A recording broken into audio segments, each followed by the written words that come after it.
Okay, besides the Kirby-Bauer disc diffusion, you're also going to learn about minimum inhibitory concentration, MIC.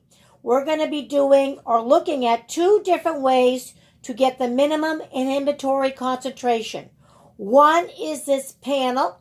You weren't going to set this up because an instrument does it for us, but I was going to bring in a panel for each of you so you could all of you could look at your MIC panel and measure if the organism is sensitive or intermediate to the antibiotics.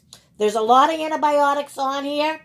They're all an abbreviation. We weren't going to measure all of them. I was only going to have you check out the wells for some.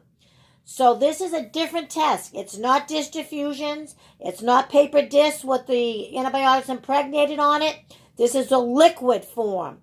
We have these trays where the antibiotics in each, you can see each little section is a different antibiotic.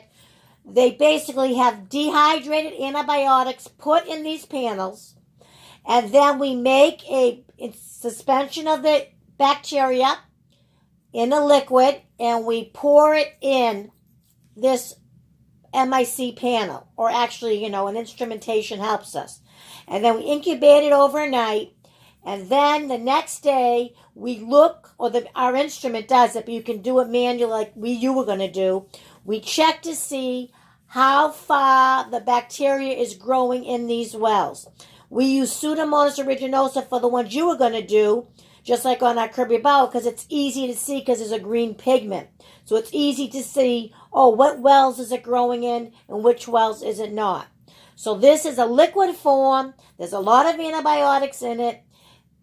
And we would look at the first well that doesn't have growth. That would give us the MIC, the minimum inhibitory concentration. All right, so this is what you would have been looking at when you were in lab.